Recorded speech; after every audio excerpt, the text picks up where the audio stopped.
നമസ്കാരം. NGO Darpan registration എന്താണ് ഇതുകൊണ്ടുള്ള ഗുണങ്ങൾ, എന്തൊക്കെയാണ് ഇതിന് ചെയ്യേണ്ടത്, അതിനെപ്പറ്റിയാണ് സംസാരിക്കാൻ പോകുന്നത്. എല്ലാ ചാരിറ്റബിൾ ഇൻസ്റ്റിറ്റ്യൂഷൻസുകളും NGOകളും നിർബന്ധമായിട്ടും എടുക്കേണ്ട രജിസ്ട്രേഷനാണ് ദർപ്പൺ രജിസ്ട്രേഷൻ. ഇത് നീതി ആയോഗിന് കീഴിൽ വരും.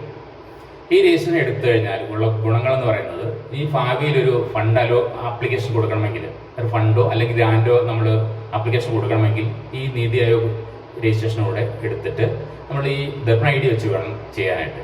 അതുപോലെ തന്നെ ഗവൺമെന്റിന് ഈ ഫണ്ട് അലോക്കേറ്റ് ചെയ്ത ഫണ്ടുകൾ നമ്മൾ യൂട്ടിലൈസേഷൻ മോണിറ്റർ ചെയ്യാനും ഇതിലൂടെ സാധിക്കും. ഇതാണ് മെയിനായിട്ട് വരുന്നത്. പിന്നെ ബാങ്കുകൾക്കൊക്കെ KYCയുടെ ആപ്ലിക്കേഷൻ്റെ കൂടെ തന്നെ ഇതോടെ വെക്കേണ്ടതുണ്ട്. അതായത് ഇപ്പോൾ പുതിയൊരു ബാങ്കുകൾ തുടങ്ങാൻ നിർബന്ധമായിട്ട് ചോദിക്കാറുണ്ട്, പല ബാങ്കുകളും ചോദിക്കാറുണ്ട്. ഇപ്പോൾ എക്സിസ്റ്റിംഗ് ഉള്ള ആൾക്കാർക്ക് പോലും ചോദിക്കാറുണ്ട്, അതായത് ഈ ദർപ്പൺ IDയുടെ നമ്പറോടെ. പിന്നെ എന്തൊക്കെ ഡോക്യുമെന്റ്സ് ആണ് ഈ രജിസ്ട്രേഷൻ എടുക്കാൻ വേണ്ടതിനെ പറ്റി നോക്കാം. അതായത് ഒന്നായിട്ട് വേണ്ടത്, സാറിന് 3 രീതിയിലാണ് NGO രജിസ്റ്റർ. ഒന്നെങ്കിൽ ചാരിറ്റബിൾ ട്രസ്റ്റ് ആയിട്ടായിരിക്കാം, അല്ലെങ്കിൽ ചാരിറ്റബിൾ സൊസൈറ്റീസ് ആയിരിക്കാം, അല്ലെങ്കിൽ സെക്ഷൻ 8 കമ്പനി ആയിരിക്കാം.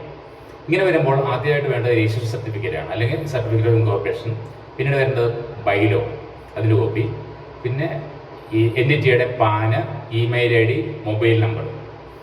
ഈ ഇമെയിൽ കൂടി ആയിരിക്കും ഭാവിയിൽ കമ്മ്യൂണിക്കേഷൻ വരുന്നത്. അതുകൊണ്ട് ട്രസ്റ്റ് സാറിന് ഉപയോഗിക്കുന്ന ഒരു മെയിൽ ID തന്നെ കൊടുക്കുക.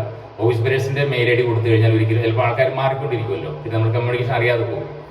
പിന്നീട് വേണ്ടതെന്ന് മെയിൻ എക്സിക്യൂട്ടീവ് ഓഫീസ് ബേരേഴ്സിന്റെ ലിസ്റ്റ്, മിനിമം 3 പേരെങ്കിലും വേണം. അവരുടെ പേര്, address, email ID, PAN number, Aadhaar number, mobile number, ഇത് നിർബന്ധമായിട്ട് വേണം.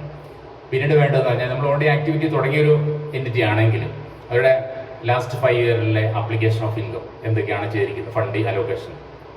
പിന്നീട് വരുന്നത് ആക്ടിവിറ്റി റിപ്പോർട്ട്. ഇത്തരം കേസുകളേ ഉള്ളൂ. ഇത് വെച്ച് നമ്മളൊരു ഓൺലൈൻ ആപ്ലിക്കേഷൻ കൊടുത്തു കഴിഞ്ഞാൽ അപ്പോൾ തന്നെ കിട്ടുന്ന കാര്യമാണ്. അതുകൊണ്ട് എടുക്കാതെ എൻറ്റിറ്റികൾ ആരെങ്കിലും ചാരിറ്റബിൾ ഇൻസ്റ്റിറ്റ്യൂഷൻസോ അല്ലെങ്കിൽ ട്രസ്റ്റുകളോ രജിസ്റ്റർ എടുത്തിട്ടില്ലെങ്കിൽ ഇപ്പോൾ നിർബന്ധമായിട്ട് എടുക്കുക. ഭാവിയിൽ ഇനി സാധാരണ ഇനിയുള്ള കേസുകളിൽ 12 രജിസ്ട്രേഷനോ അല്ലെങ്കിൽ ATG, അതുപോലെ FCR രജിസ്ട്രേഷൻ എല്ലാം നിർബന്ധമാക്കാൻ പോവുകയാണ് ഈ രജിസ്ട്രേഷൻ. അതുകൊണ്ട് ചെയ്യാത്ത ആൾക്കാർ ചെയ്യുക. നന്ദി.